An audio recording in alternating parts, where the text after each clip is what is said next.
안녕하세요. 오늘의 데일리 뉴스레터에 오신 것을 환영합니다. 한국의 군사 및 기술 분야에서의 발전은 이 나라의 능력과 잠재력을 명확히 보여주는 것입니다. 학습 능력과 진보를 높이 평가한 것에서부터 한국은 다른 국가들의 기준을 넘어서며 독일을 비롯한 다른 국가들을 뛰어넘었습니다. 이는 세계 최고의 산업 경제 중 하나입니다. 한국의 진보는 선진 국가들로부터 배우는 것에 대한 이야기뿐만 아니라 자체의 혁신과 창조를 반영하는 것입니다. 이 나라는 인적 자원과 기술 인프라를 구축하고 발전시키기 위해 끊임없이 노력했습니다. 이로 인해 현대적인 국방 및 기술 산업을 구축하여 현대 세계의 도전과 요구를 충족시키고 있습니다. 이는 한국이 군사 및 기술 분야에서 국내뿐만 아니라 세계적으로 능력과 영향력을 갖춘 위치가 되도록 도왔습니다. 이 문제에 대해 더 자세히 알아보도록 합시다. 보통 독일하면 기술력의 강국이라는 이미지가 있습니다. 아무래도 한국에서는 찾아보기 힘든 100년 이상 된 기업이 즐비하기 때문일 텐데, 철강 기업 크루프크럽, 현 티센크루프는 1811년에, 광학기업 자이스 GEISS는 1816년에, 산업기기 전문 보시비오 SCH는 1886년에, 글로벌 미디어 기업 베텔스만 버털즈먼은 1835년에 창립했죠.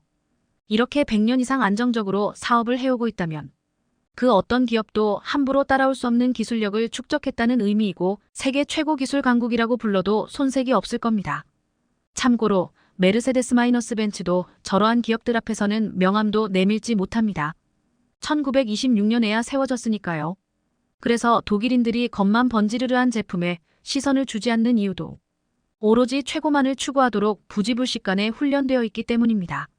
자연에서 온 원료로 각종 건강식품을 생산하는 크로이터하우스 상트 베른하르트 KRUTERHAUS SANCT BEMHARD라는 기업의 경우 1903년 허브하우스로 창업해 직접 대규모 허브 농장을 운영해왔고 자연에서 온 최고의 원료들을 꾸준히 개발해 121년째 독일 시장에 공급하고 있습니다. 당연히 100년 이상 최고의 원료에 길들여진 독일인들의 눈높이는 외국 기업이 만족시킬 수 없는 수준이 됐죠. 그래서 이 기업이 만드는 이뮨 컴플렉스라는 제품을 한국 시장에 출시했을 때 2년 만에 100만 병이라는 경이로운 판매량이 세워졌던 것이고 명품 경쟁에 가장 예민하다는 롯데백화점이 본점 포함 9개 지점에 서둘러 입점시킨 겁니다. 참고로 이 제품은 국내 최초로 최대 11만 원 특가 할인 행사 6개월 분들 진행 중이기도 한데 관심 있으신 분들은 아래 댓글에서 확인해 보시기 바랍니다. 어쨌든 100년 이상 된 기업이 즐비한 기술력의 독일 이미지가 한국 때문에 조금씩 균열이 생기기 시작한 것은 불과 몇 년 되지 않았습니다. 이러한 이미지를 깬 것은 독일 기업이 제품을 잘 못 만들어서가 아니라 아이러니하게도 기술을 배워간 한국이 잘 만들어도 너무 잘 만들어 생긴 해프닝인데요. 도대체 한국과 독일 사이에 무슨 일이 일어났던 걸까요? 오늘의 큰 주제 기술력의 강국이라는 독일의 이미지는 제2차 세계대전으로부터 시작됩니다. 19세기 중반 영국은 벌써 선진공업국이 되었지만 후발주자인 독일은 19세기 후반에서야 공업화 단계에 접어들었죠. 당연히 영국인들의 눈에 독일 제품의 이미지는 저품질의 저렴한 지금으로 치자면 메이드 인 차이나의 느낌이었습니다. 영국 제품을 복제한 제품들도 즐비했었죠. 그런데 쓰레기 품질의 메이드 인 저머니 상품들이 영국 시장으로 치고 들어오자 영국은 자국 제품을 보호하고 자국 소비자들이 질 좋은 영국산과 독일산을 쉽게 구분할 수 있도록 상품 표시법 머천다이즈 마크스 액트 실시와 더불어 원산지를 표시하는 법을 제정하게 됩니다. 이때 처음으로 메이드 인 저머니가 사용됐죠. 그런데 그로부터 약 150년이 지난 지금 메이드 인 저머니는 전 세계 어떤 국가도 가지지 못한 기술력의 상징이 됐습니다. 포르쉐, 폭스바겐, 벤츠 등 자동차 산업으로 대변되는 제조업은 세계 최고 수준이고 그 외 서비스업, 화학, 과학, 산업기계, 친환경 등등을 전부 아우르는 높은 기술력으로 가장 부유한 국가로 발돋움했죠. 한국 역시 독일의 기술력을 배우기 위해 그리고 그것을 따라잡기 위해 무던히 노력했었습니다. 당장 인터넷에 독일, 한국이라는 단어를 함께 검색하면 대한민국 기업이 독일 브랜드의 판매량을 넘어섰다던가 기술을 따라잡았다던가 독일에서 선전했다느니 하는 기사가 등장하는 것도 독일이 가지고 있는 이미지 때문입니다. 그런 독일이었는데 지금은 고작 한국 제품을 따라 만드는 수준이 되고 말았습니다. 지난 9월 1일 독일 베를린에서 열린 국제가전박람회 IFA 인공지능 AI과 지속 가능성을 주제로 열린 이번 박람회에는 한국의 삼성전자 및 LG전자뿐 아니라 독일의 보쉬 BOSCH, 밀레밀 등등 150여 개 국가에서 200여 개의 글로벌 가전 브랜드들이 AI를 접목한 친환경 고효율 제품을 선보였습니다. 그런데 이번 박람회에서 가장 관심을 끈 것은 중국이었습니다. 전체 참가 업체 중 중국이 절반 이상을 차지했는데 이처럼 대규모로 기업이 참가한 것은 미국의 경제 제재 강화 등으로 북미 시장을 포기하고 유럽으로 눈을 돌렸기 때문입니다. 물론 중국 기업들도 TV, 가전, 스마트폰, 로봇, 드론 등 다양한 첨단 제품을 선보였지만 그중에는 한국 제품을 모사하거나 참고한 제품들이 눈에 띄었습니다. 중국이야 워낙에 우리 기술을 흠모해 베끼는 것이 그리 이상해 보이는 것은 아니었지만 이번 행사에서는 독일, 그것도 유럽 가전업체 중 최고로 꼽히는 밀레밀가 우리 기술을 베낀 제품을 선보여 눈길을 끌었습니다. 에어리움 ARIUM인데요. 에어리움은 의류관리기로 2번 문을 두드리면 자동으로 열리는 노크 오픈 기능을 적용했고 밀레 스팀 오븐과 동일한 스팀 발생기를 장착시켰습니다. 그래서 스팀을 쏜 상태에서 내풍과 외풍을 동시에 이용해 옷에 주름을 펴주는 원리였죠. 그런데 가만히 들어보면 기시감이 듭니다. 왜냐면 이 의류관리기는 LG전자가 2011년 출시한 스타일러와 꼭 닮았기 때문인데요.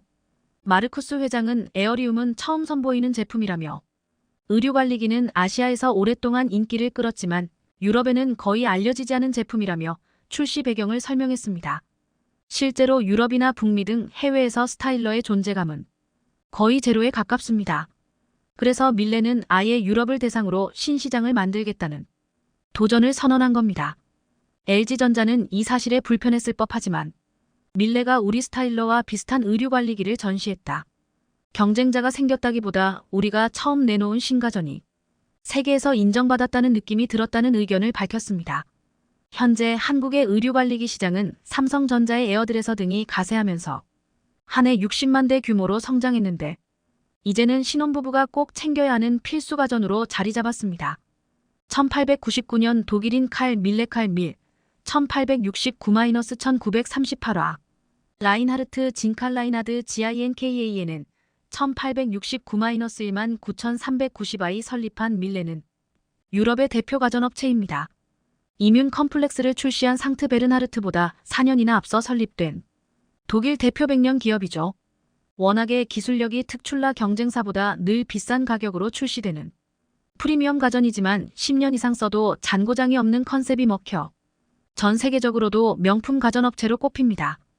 예전 한국에서도 돈 있는 집에서 과시용으로 밀레 제품을 들여놨을 정도로 비싼 가격을 자랑하죠. 그런 독일 대표 기업인 밀레가 LG전자의 스타일러를 따라한 에어리움을 내놓으면서 독일 기업이 이제 한국을 따라하는 시대가 됐다는 평가가 나오는 겁니다.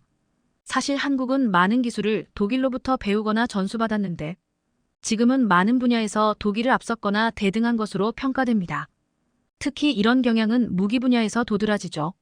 일례로 잠수함이 그렇습니다. 인류전쟁사를 통틀어 가장 큰 성과를 올린 잠수함은 아마 나치 독일이 개발한 U-보트일 겁니다. 1915년부터 1918년 사이 총 2,500차례의 전투에 투입됐는데 무려 218만 톤의 선박을 격침시켰다고 하죠. 특히 당시 격침된 영국 선박의 90%는 전부 U-보트에 당했습니다. 제2차 세계대전에서도 활약은 멈추지 않았는데 U-보트는 연합군의 물자 수송선을 침몰시키면서 영국을 아사 직전까지 몰고 가기도 했죠.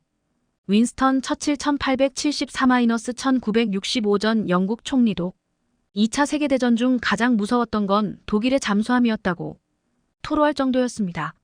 그러나 결과는 독일의 패전. 제2차 세계대전이 끝난 직후 연합국 국가들은 전부 독일로 달려갔습니다. 그들에게 악몽을 선사한 U-보트 설계도와 기술을 빼앗기 위해서였는데요. 한국은 독일로 달려가지는 않았지만 한국의 잠수함 역사에서 U-보트를 빼놓을 수는 없습니다. 전쟁 후 U-보트 개발에 참여했던 기술자들은 기술을 버리기 아쉬워 HDWHOWALDTSVVERKE-도이치 WERFT 조선소에 모여 작지만 강한 206 잠수함을 만들었습니다. 그리고 이를 바탕으로 200톤급 209 잠수함을 만들어 수출하기 시작했는데요. 어뢰 탑재가 가능한 209는 재래식 잠수함 중에서도 역사에 길이 남을 완성도를 자랑합니다. 한국이 209를 도입한 것은 전두환 전 대통령이야 전두환으로 칭함 시절입니다. 1983년 버마현 미얀마의 아웅산 묘역을 방문한 전두환은 북한이 미리 설치한 폭탄에 암살될 뻔했습니다. 이 테러로 충격받은 그는 두 가지 국방정책을 천명했는데 하나는 박정희 전 대통령이야 박정희로 칭함이 시작했다가 전두환이 중단한 현무미사일 개발을 이어감과 동시에 잠수함을 개발하자는 것입니다. 어느 국가든 수출을 목표로 하지 않는 이상 무기를 개발한다는 사실은 극비로 취급됩니다. 한국 역시 1983년 독자 개발한 150톤급 잠수함 돌고래 역시 극비리로 시작됐죠. 지금 현재까지도 공식적으로 공개되지는 않았습니다. 그러나 소형 잠수함에 해당하는 150톤급으로는 북한의 도발을 억제하는 것에 한계가 있어 더 큰 잠수함을 개발하기로 하고 독일로부터 209 잠수함 도입을 계획하는데요. 하지만 이 사실이 미국 귀에 흘러들어가면서 전두환은 쿠데타로 자신의 정권을 인정해준 미국에 미운 털 박힐 필요는 없다며 잠시 중단했다가 임기 말에 다시 추진하게 됩니다. 그리고 1987년 HDW로부터 209 잠수함 세척을 도입하게 되는데요. 1992년 마침내 한국 바다에 도착한 1번 잠수함에는 해상왕 장보고의 이름을 따 장보고함으로 명명했습니다. 1번함은 독일에서, 2번과 3번함은 옥포대우조선소에서 건조됐죠. 그래서 이 잠수함을 바탕으로 한국이 독자 개발한 잠수함들에 장보고라는 이름이 붙게 된 겁니다. 독일 잠수함으로부터 기술을 가져와 개발한 한국형 잠수함 중 으뜸은 단연 도산한 창호함 장보고-2, 배치 -1입니다. 2021년 8월 취역함으로써 미국, 영국, 프랑스, 일본, 인도, 러시아, 중국에 이은 세계에서 8번째 3영톤급 이상 잠수함을 독자 개발한 국가가 됐습니다. 현재 캐나다는 60조 원에 이르는 초대형 잠수함 도입 사업을 추진 중인데 알려진 바에 따르면 도산한 창호함의 개량형인 하나오션의 DSM이 3천과 일본의 다이게이급이 치열하게 경쟁 중인 것으로 알려졌습니다. 아마 조만간 수출 소식이 들려올 것으로 기대되는데 한국의 기술을 전해준 독일은 거론조차 되지 않습니다. 청출어람이라는 사자성어가 딱 들어맞는 상황인데요. 어쨌든 도산한 창호함을 통해 한국은 무장체계까지 전부 국산화를 이뤄냈습니다. 경어뢰, 대형어뢰, 잠대함 및 잠대지 순항미사일, 수직 발사 시스템까지 전 세계적으로도 이를 성공한 나라는 손에 꼽는데 도산한 창호함은 디젤 잠수함 중 세계에서 가장 큰 3영톤급으로 기뢰, 어뢰, 유도탄 등 다양한 무장을 탑재할 수 있습니다. 덕분에 해상 및 지상 핵심 표적을 정밀하게 타격할 수 있는 능력까지 갖췄죠. 특히 장비의 국산화율이 76%에 이르는 만큼 수출 시 문제가 되는 지적재산권 및 수출 규제로부터 자유롭습니다.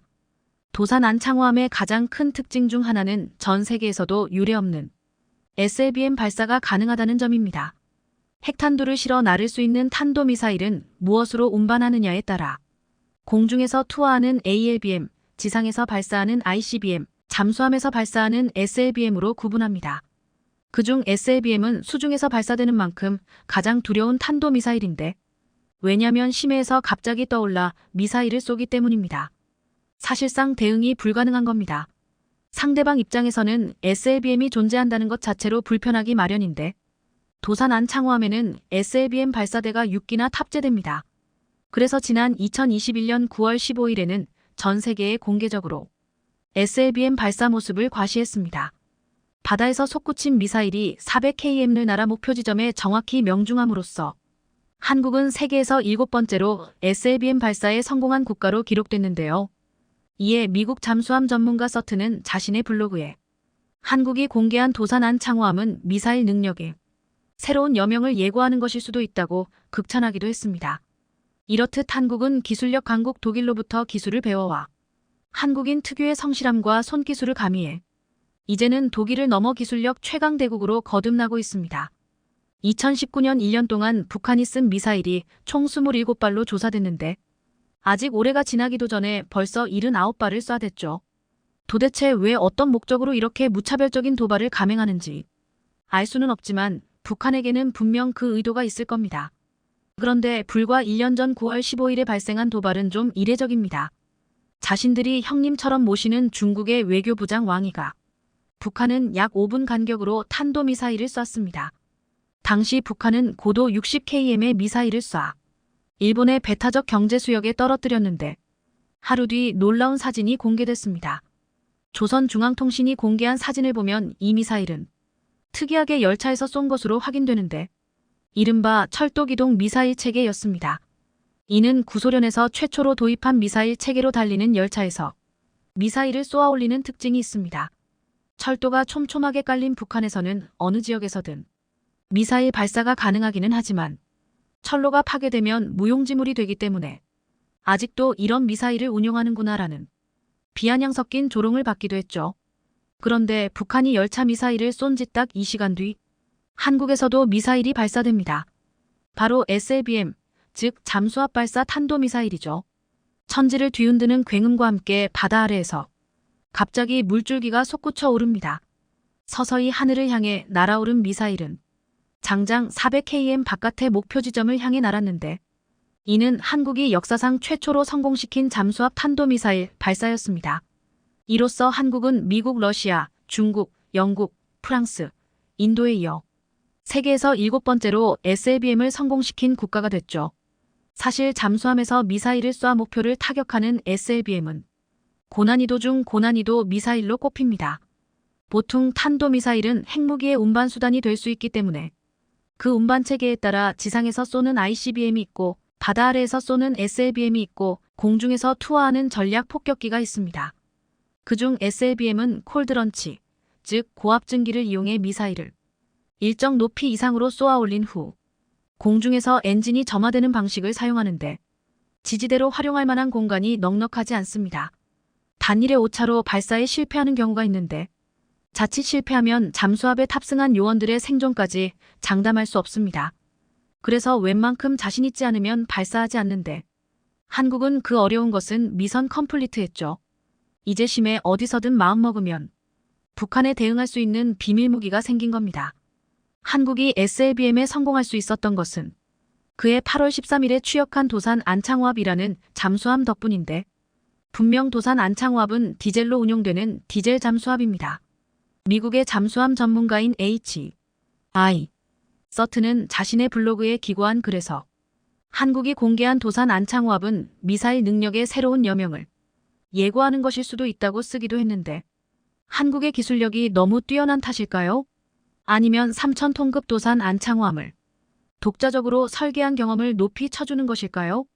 외국의 소위 전문가들이 자꾸 한국에게 물어오는 것이 있습니다. 핵잠수합 개발에 성공했느냐고 말이죠. 도대체 어떤 일이 벌어지고 있는 것일까요? 지난 2021년 12월 13일 미국 뉴욕타임스에는 생뚱맞은 핵잠수함 기사가 하나 보도됐습니다.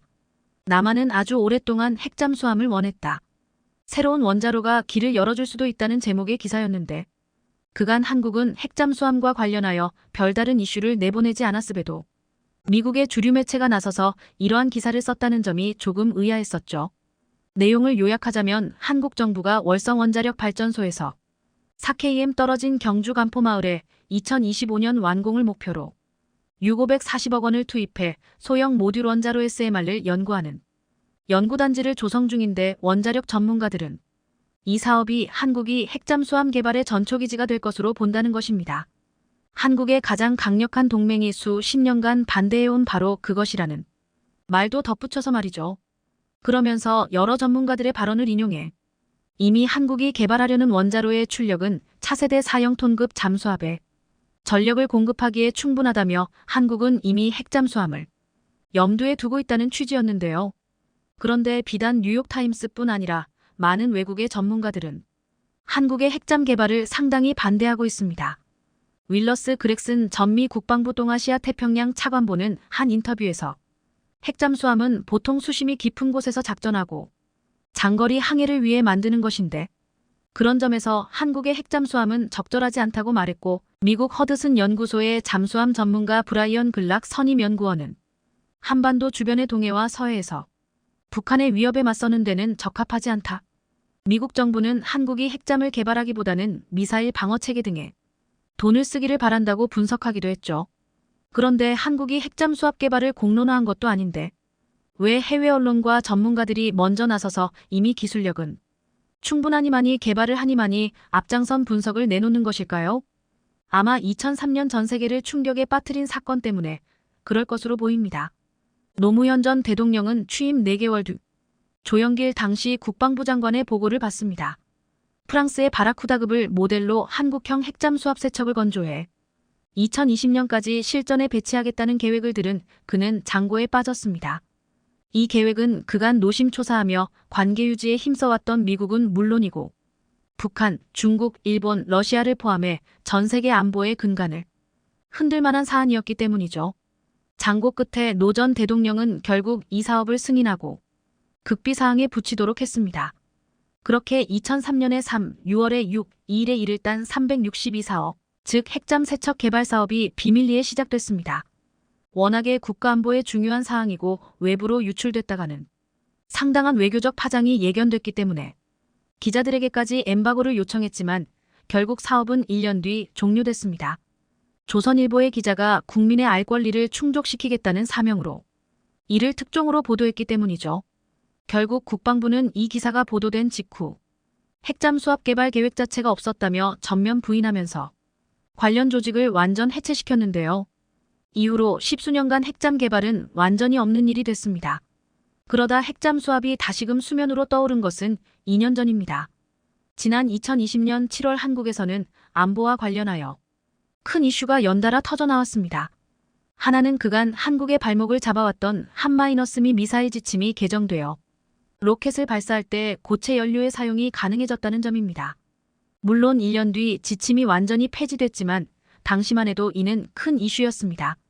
왜냐면 그간 액체 연료만 사용해왔지만 이제 사거리 제한이 없는 고체 연료 미사일을 개발할 수 있게 됐으니까요.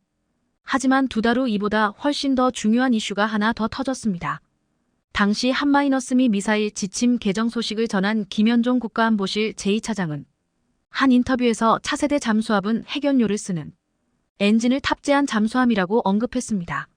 물론 국방부 역시 2021-2025 국방중기계획에서 4형통급 핵잠 수압 도입 가능성을 열어두고 있었는데 국가안보실 제2차장이 미국의 핵잠 수압 개발에 필수적인 핵연료를 미국이 공급해달라고 요청했다는 사실까지 알려지면서 일반인들까지 이 사실을 알게 됐는데요. 김 차장이 미국에 이러한 요청을 한 것은 한국에는 독자적으로 우라늄을 농축할 수 있는 시설을 갖추지 못한 관계로 한국이 직접 핵연료 공급하는 것이 불가능해 미국에 이러한 요청을 한 것입니다. 당시 이러한 요청에 미국은 자신들이 수십 년간 반대해오고 있던 핵카드를 한국이 꺼내들자 당황하며 난색을 표한 것으로 알려졌습니다. 그렇다면 한국은 실제 핵잠수함을 만들 능력이 있을까요? 핵무기 탑재가 목적이 아닌 핵연료로 운행되는 핵잠수함을 공격형 핵잠수함이라고 부르는데 공격형 핵잠수함의 가장 큰 무기는 SLBM입니다. 그런데 잠수함이 핵연료용 원자로와 SLBM 발사체까지 탑재할 수 있으려면 최소 3,000톤급 몹체를 갖추고 있어야 하는데 한국은 적어도 이 부분에 있어서는 이미 기술력은 가지고 있습니다. 도산 안창호함이 3,000톤급이고 이는 한국이 독자적으로 개발해냈기 때문입니다. 이제 문제는 원자로와 관련된 문제인데 이정희 카이스트 원자력 및 양자공학과 교수는 기술적인 측면에서 보자면 핵폭탄 상업용 원자로 핵 잠수함 원자로 순서로 난이도가 높다고 말합니다. 핵폭탄은 고농축으로 단순히 농축만 하면 폭탄으로 만들 수 있기 때문에 농축 기술만 확보하면 가능하고 상업용 원자로는 핵에너지를 전기적 에너지로 변환하는 과정, 그리고 이를 수십 년 동안 안정적으로 수행할 수 있어야 하기 때문에 기술적으로는 핵폭탄보다 더 까다롭습니다. 그런데 한국은 이미 이 상업용 원자로 기술을 보유하고 있죠. 수출까지 성공시켰으니 이미 안정적인 기술을 확보했습니다. 이제 핵잠수함용 원자력 기술만 확보하면 되는데 이는 공간에 대한 제약이 심하고 제한된 공간에서 승조원의 안전을 확보해야 하기 때문에 최고 난이도의 기술력을 필요로 합니다. 그런데 전문가들은 이미 한국이 이에 대한 충분한 기술력을 가졌다고 보고 있습니다. 지난 2021년 국정감사 기간 중 더불어민주당 안규백 의원은 강은호 방위사업청장에게 핵잠 수압이 기본 설계까지는 아니지만 기본 연구를 마쳤다는 얘기가 있는데 사실이냐? 고 물었고 방위사업청장은 공개적으로 답변드리기가 좀 곤란합니다라고 말했죠. 절대 아니다라고 딱 끊어 말하지 않았다는 점으로 미뤄볼 때 우리는 그 답을 유추할 수 있습니다. 연료만 공급된다면 지금 당장이라도 핵잠수함을 설계할 수 있다는 사실을 말이죠. 여러 가지 사실로 미루어 볼 때 한국은 이미 최소 몸체 크기인 3,000톤급을 독자적으로 설계한 경험과 상업용 원자로에 대한 충분한 기술력을 확보했기 때문에 지금의 기술력이면 충분히 설계가 가능하다고 볼 수 있습니다. 그래서 2021-2025 국방중기계획에 4.0톤급 핵잠수함 도입을 공식화한 것이죠. 하지만 그렇다고 하더라도 우선 한미원자력 협정을 먼저 개정하거나 미국의 원료 공급에 대한 동의가 필요합니다. 2015년 개정된 한미원자력 협정에서 한국은 우라늄을 20% 미만까지 농축할 수 있게 되었으나 군사적 목적의 농축은 제한됩니다. 여기에서 말하는 20%도 프랑스가 20% 미만 저농축 우라늄을 이용해 루비급을 건조해냈기 때문이고 이 20%가 핵잠수함 운용을 위한 최소 수치인 겁니다.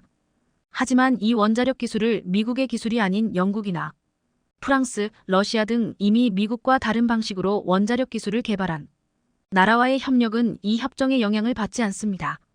여기에 최근 호주에게 뒤통수 맞은 프랑스가 한국과 핵폐기물 재처리 기술 등과 관련하여 거래하기를 진정으로 원하고 있다고 피력해오기도 했죠. 그렇다면 도대체 핵잠수함이 무엇이길래 정부가 비밀리에 개발해야 하고 다른 나라 눈치를 보며 개발 계획을 세워야 하는 것일까요? 제2차 세계대전까지 잠수함이라는 존재는 필요할 때만 잠수하는 존재였지만 이제는 필요할 때 수면 위로 부상하는 것이 기술력의 척도가 되었습니다. 하지만 이제 핵잠수함이 등장하면서 필요할 때도 수면 위로 부상할 필요 없이 심해에서 평생을 보내다 심해에서 소멸하는 존재가 됐습니다. 즉 영구적으로 에너지 공급이 가능한 핵연료로 추진되기 때문에 굳이 수면 위로 떠오를 필요가 없어진 것이죠. 하지만 함부로 만들 수도 없을 뿐 아니라 실수로 방사능이라도 노출된다면 전 세계 해양을 방사능으로 오염시킬 수도 있는 무서운 존재인데요. 국제 정세에 관심을 두고 계신 분들이라면 작년 연말을 뜨겁게 달궜던 핵잠수함 기술 이전 소식을 기억하고 계실 겁니다. 미국의 바이든 대통령은 영국과 손잡고 핵무기를 보유하지도 않은 호주에게 핵잠수함 기술을 이전해주기로 했는데 빠르면 내년부터 핵잠수함 8척을 건조할 계획이라고 했죠. AUKUS 안보동맹, 즉 호주 AU, 영국 UK, 미국 US 3국이 혈맹에 가까운 안보 파트너십을 체결한 것이 발판으로 작용했는데 호주의 이 계획으로 치명상을 입은 두 개 국가가 생겼습니다. 바로 프랑스와 중국이죠.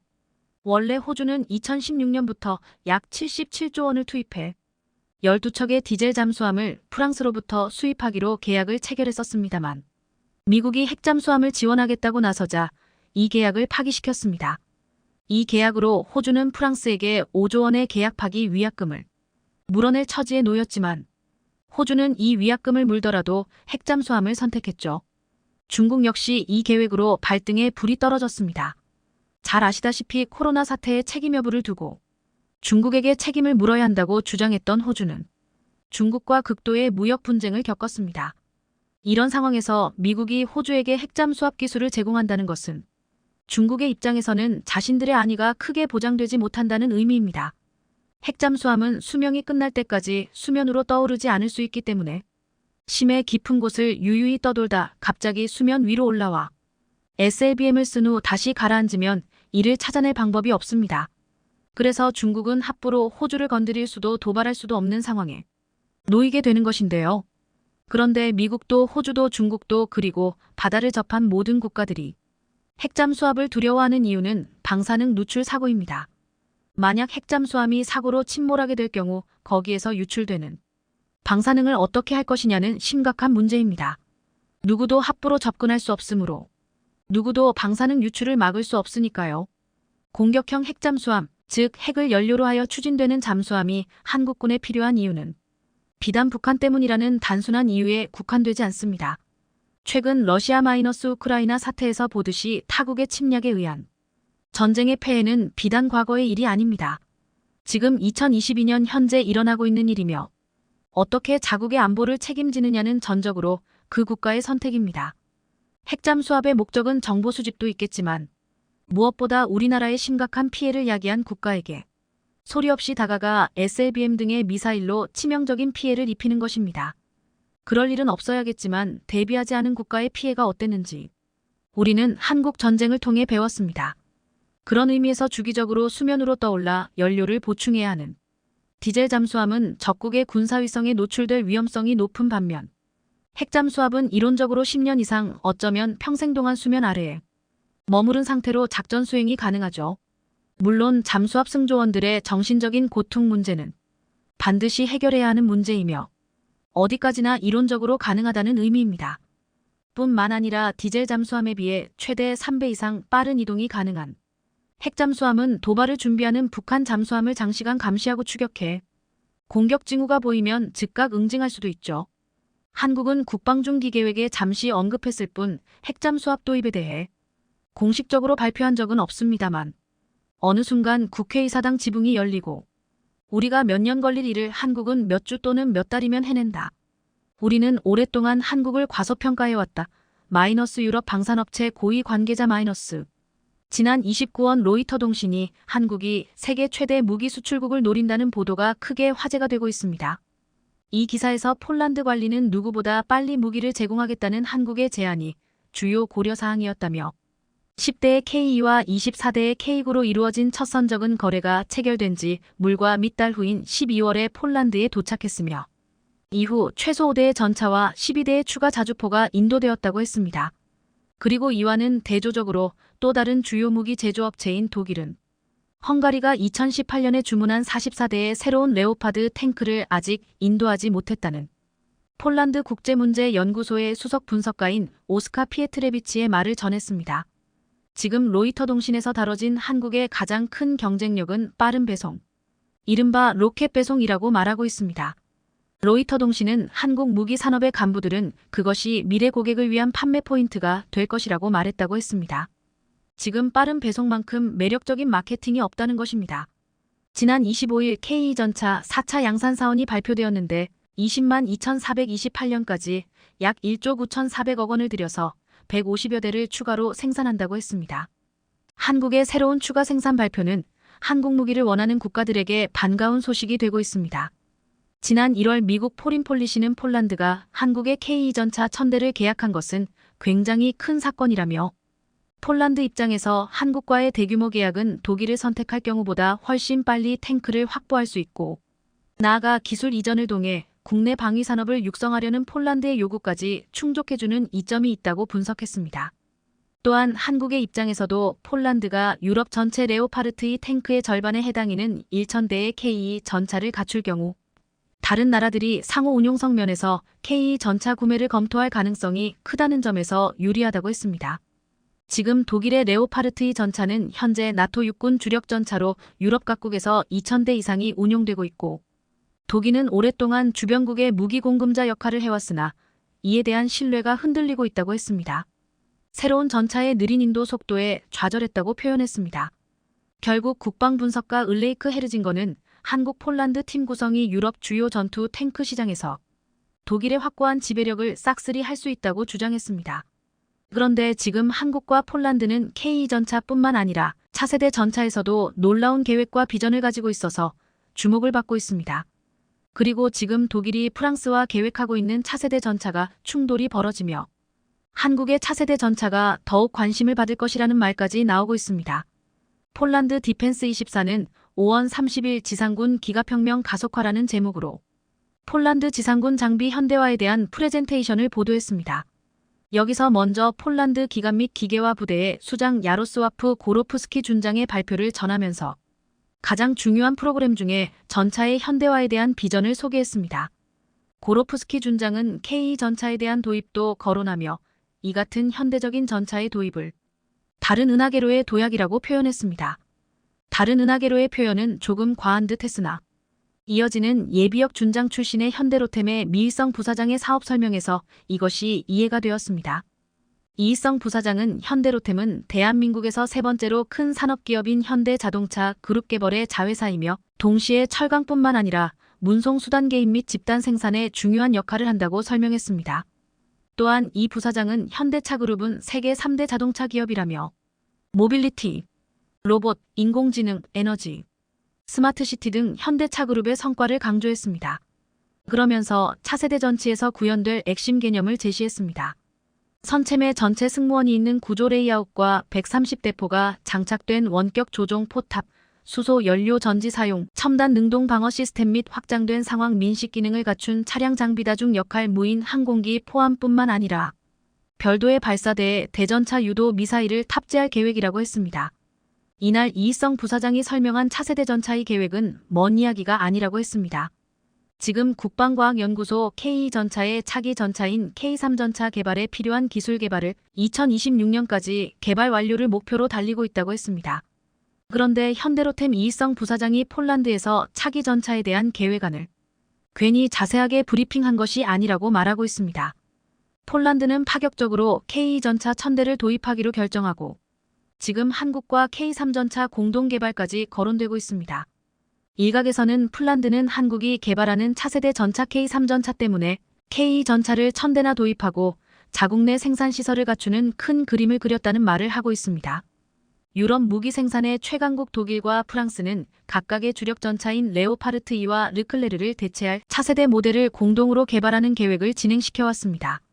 그런데 이 계획에 폴란드가 참여하기를 원했지만 무참하게 무시당했고 이에 폴란드는 한국의 K2 전차를 도입하기로 하고 독일과 프랑스가 배제한 차세대 전차를 한국과 손을 잡고 만들려고 하고 있다는 것입니다. 지난해 6월 프랑스 파리에서 열리는 유럽 최대 국제 방산 전시회에 독일 라인메달은 130주포로 무장한 최신 주력 전차를 공개했습니다. 그런데 이 전차의 이름은 KF-51 팬서로 우리에게는 낯익은 이름이었습니다. 바로 K2 블랙팬서의 이름과 너무나도 비슷했습니다. 독일 라인메달은 레오파르트 2를 대체할 신형 전차로 이 모델을 내놓으면서 레오파르트의 최신 버전인 EH-10I에라 미국 에이브럼스 최신 버전보다 가볍게 기동성을 늘리고 레오파르트 2의 주포 120호에 비해 138강포를 장착해 화력을 향상시켰습니다. 여기에 라인메달이 개발한 스트라이크 실드 능동 방어 시스템도 장착될 것으로 보았습니다. 일각에서는 이름이나 성능 개량에서 보면 독일 라인메달이 최근 급부상하는 한국의 K2 블랙팬서를 겨냥하고 만든 것 같다고 했습니다. 그런데 이 KF-51이 바로 독일과 프랑스가 만드는 차세대 전차였는데 이를 두고 폴란드를 비롯한 나토 국가들은 차기 전차에 대한 이익을 공유하지 않고 독일과 프랑스가 독점하려 한다며 비판했습니다. 그런데 독일과 프랑스 사이에도 불협화음이 벌어지면서 지금 무산될 위기에 놓였습니다. 독일이 KF-51 개발하면서 슴득한 최신 기술을 가지고 레오파르트 2의 후속 전차에 적용시켜 단독으로 해외에 수출하려 한다는 것입니다. 이에 프랑스는 반발하며 차기 전차를 공동 개발한다고 하고서 여기서 얻은 신기술을 독일이 레오파르트에 넣어 EU를 독점하려 한다고 했습니다. 그러자 독일은 영국을 끌어들여 프랑스의 간섭에서 벗어나려 하면서 이 때문에 지금 차기 전차의 계획이 느려지고 완전히 무산될 수도 있다는 말이 나오고 있습니다. 이런 가운데 지난 26일 독일군이 최신 기술로 개량된 레오파르트 EA-88대를 주문했다는 보도가 나왔습니다. 결국 독일은 새로운 차세대 전차를 빨리 만드는 것보다는 기존의 레오파르트 2를 개량해서 팔아 당장의 이익을 얻는 방법을 선택하고 있습니다. 이렇게 되면 결국 독일 방산업체들이 EU를 독점하려 하고 싸우는 동안 한국은 차세대 스텔스 전차 K3를 빠르게 완성해 속도면에서 압도할 것이라고 말하고 있습니다. 한국은 K3 전차에 130대포와 레이저 대포 및 대전차 미사일을 장착한다고 했는데 고출력 레이저는 적으로부터 날아오는 대전차 미사일, 대전차 로켓 무인기 등을 공중에서 요격할 것이라고 했습니다.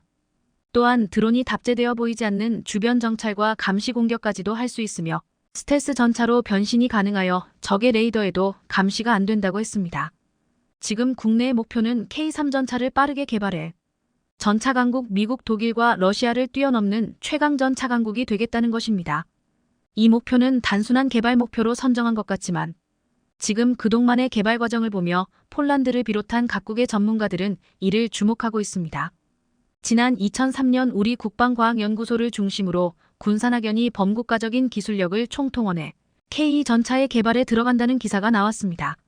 당시만 해도 한국의 기술은 거의 미국 전차를 흉내내는 수준에 불과했기에 세계 최고 수준의 성능을 가진 전차를 만들겠다는 포부는 그저 목표에 불과하다고 생각했습니다. 하지만 정말 한국은 기술력을 총동원해 개발을 시작한 지 불과 10년 만에 세계 최강의 전차를 만들어냈습니다. 그리고 지금 이 전차는 러시아에 대항하는 유럽 국가들에게 게임 체인저가 될 거라는 말까지 들고 있습니다. 한국은 이제 또다시 세계 최강의 차세대 전차를 만들 계획을 세우고 있습니다. 이제 많은 국가들은 한국의 계획이 결코 험언이 아니며 속도면에서 따라올 나라가 없다는 것을 인정하고 있습니다. 수많은 글로벌 군시 매체에 로이터 통신의 최근 기사가 많이 인용되었는데 이 기사를 한마디로 요약하면 이것이었습니다. 우리가 몇 년 걸릴 웬을 한국은 몇 주 또는 몇 달이면 해낸다. 폴란드가 역사상 가장 역동적인 군사장비쇼가 될 것이라는 훈련 오텀 파이어 2023을 시작했습니다. 오텀 파이어 2023은 폴란드 최초로 역동적인 무기쇼로 기획되어 지난 17일 폴란드 북동부 오르지스 사격장에서 대중들 앞에서 공개되어 최신 군사장비의 전투시연이 벌어졌습니다. 이 훈련이 시작된 9월 17일은 폴란드가 1939년 9월 17일에 러시아의 침공을 받은 날로 큰 의미가 있었습니다. 마리우시 부아슈차크 폴란드 국방부 장관은 1939년에 폴란드는 혼자였고 오늘날은 나토에 속해 있지만 누구도 우리나라를 방어할 책임을 짊어지지 않을 것입니다. 라고 말하며 폴란드의 무장 강화에 대한 이유를 설명했습니다. 이날 시연한 제16기계화 사단은 한국산 K전자와 K구자 주포가 가장 먼저 배치된 부대로 이번 훈련의 주인공이 되어 K전자와 K구자 주포의 화력과 기동성을 유감없이 보여주었습니다. 훈련을 찍은 영상에서 K구자 주포가 단독샷으로 잡히며 세계 최강자 주포의 위용을 자랑했는데 앞으로 진격해오는 K전차에 행렬 도소름 끼칠 정도였습니다. 그 중에서 가장 인상적인 장면은 K전차가 나란히 도열해서 사격을 준비하는 장면이었습니다. 먼지로 뒤덮인 평원을 질주하는 K구자 주포와 K전자의 영상도 올라왔는데 드론으로 찍힌 영상에는 한국산 전차와 자주포가 얼마나 놀라운 기동성을 가지고 있는지를 체험시켜 주었습니다. 전쟁을 가정한 훈련에서 K전차와 K구의 실제 사격도 이뤄지며 엄청난 정확도를 자랑했습니다. 이날 화력쇼를 보기 위해서 1만 명의 시민들이 몰려들어 전시된 무기들을 타보기도 했지만 실제 기동하고 사격하는 생생한 장면을 바로 앞에서 볼 수 있었습니다. 폴란드 군인들도 한국산 무기들을 보기 위해 몰려들었는데 여군들이 남자 병사의 목마를 타고 한국산 무기를 핸드폰으로 찍는 장면도 보였습니다. 이번 훈련에는 제12, 18기계화 사단, 제6공수여단, 제25항 공기병여단 장병들도 참가했는데 총 1000여 명의 장병과 70개의 무기가 동원되었다고 했습니다. 이러한 훈련은 폴란드에서는 처음으로 벌어지는 것이었는데 폴란드 매체가 국방부 장관에게 이렇게 다이나믹한 사격쇼 훈련을 공개하겠다는 구상이 어디서 나온 것이냐 물었습니다. 이에 부아슈차크 장관은 한국에서 초청받아 참관한 비슷한 쇼를 보고 감동받았다면서 한국에서 영감을 받아 이 쇼를 기획했다고 말했습니다. 지난 6월 부아슈차크 폴란드 국방부 장관은 한국에서 벌어진 연합합동화력경멸훈련에 참관했습니다. 당시 K전차 K구자준포 천무 등 한국산 무기의 화력이 눈앞에서 시연되면서 부아슈차크 장관은 연신 인상적이다 최고다라는 말을 연발하며 감탄사를 쏟아냈습니다. 지난해 9월 펼쳐진 화력쇼에는 해외 25개국 장성급 인사를 비롯해 국방관료와 방산관계자들이 참석했습니다. 당시 슬로바키아는 국방장관을 대표로 하는 30여 명의 대규모 사절단을 전세기로 큰 관심을 드러내기도 했습니다. 이렇게 전세계 국방부는 전세기까지 동원해서 한국산 무기 화력쇼에 참가하며 그 위력을 실감했습니다. 지난 4월에는 폴란드에 수출된 K전차의 첫 실사격 훈련이 펼쳐졌는데 첫 훈련에 참가한 두다 대통령은 2.7km 떨어진 표적을 잇따라 명중시키자 찬사를 보냈습니다. 한국은 그동안 화력 훈련을 통해서 우리 군의 최신 무기의 강력함을 보여주며 전력을 과시하는 동시에 한국산 무기에 관심이 있는 국가들을 초청해서 마케팅의 전략으로도 사용했습니다. 이에 감명을 받은 폴란드가 한국산 무기로 한국에서 보여줬던 화력쇼를 폴란드에서도 보여준 것입니다. 이번에 러시아 푸틴과 북한 김정은이 만나면서 북한산 무기가 러시아로 향할 것이라는 예측이 나오고 있습니다. 이미 많은 포탄이 러시아로 간 것으로 확인되고 있는데 이제 북한이 가지고 있는 KM-9 방사포가 러시아에 공급될 것이라는 말까지 나오고 있습니다. 이 방사포는 최대 사거리 200km로 자체 로켓 유도 시스템까지 갖추고 있어 미사일급으로 평가된다고 했습니다. 이런 가운데 한국산 K239 천무가 또다시 폴란드의 인도대에 주목받고 있습니다. 지난 15일 천무 발사대 11대가 폴란드 그더니아 항구에서 인도되는 장면이 보도되었습니다. 천무는 하이마르에 비하면 2배의 화력으로 최대 사거리 290km를 자랑하는데 이번에 북한이 준다는 KM-9의 압도적인 무기로 평가받고 있습니다. 폴란드에서는 K239 천무가 또다시 빠르게 인도되는 것에 크게 고무되어 올해 안에 18사단의 천문가 배치되기를 바란다는 말이 나오고 있습니다. 현재 한국과 폴란드는 방산 2차 계약을 놓고서 협의를 하고 있는데 지난 15일 폴란드 매체 디펜스24는 국영 방산기업 PGG가 KEPL 전차와 K9PL 곡사포에 관해서는 컨소시엄 형태로 경영 계약을 체결할 예정이다. 컨소시엄의 예비 조건은 이미 합의됐고 이제 군수부는 기대치를 제시해야 한다고 말했습니다. 앞으로 발주청인 폴란드 군수청이 구체적인 구성 시간 및 공식을 결정하면 실제로 대규모의 2차 계약이 완성된다는 것입니다. 폴란드는 이번 계약을 통해 유럽 최대 군사 강국을 꿈꾸고 있습니다. 이런 가운데 최근 UAE가 인도네시아를 대신해서 KF-21 사업에 참여한다는 사실이 알려졌습니다. 전 세계 언론들은 이를 대서특필하며 항공기 시장에 해기될 한국산 전투기를 집중 조명하고 있습니다. 그런데 사업에서 제외될 위기에 놓인 인도네시아보다 폴란드에서 이 소식이 크게 화제가 되고 있습니다. 폴란드에서는 한국의 전투기 개발 프로그램 참여를 자신들이 고려하고 있는 상황에서 UAE는 이미 참여가 결정되었다고 말했습니다. 폴란드는 그럼에도 자신들에게 아직 사업에 참여할 기회가 있다고 보고 크게 우려하고 있지 않는 듯한 분위기입니다. 오히려 자신들이 선택했던 한국산 전투기 FA-50에 이어 KF-21 개발이 순항하고 있고 UAE 등 중동 국가들로부터 인정받았다는 것에 크게 고무되어 있습니다. 한국산 무기를 대거 도입한 폴란드는 최초 유럽에서 무모한 행동이라는 말을 들었습니다. 하지만 이제 폴란드의 선택은 그들에게서 부러움을 사고 있습니다.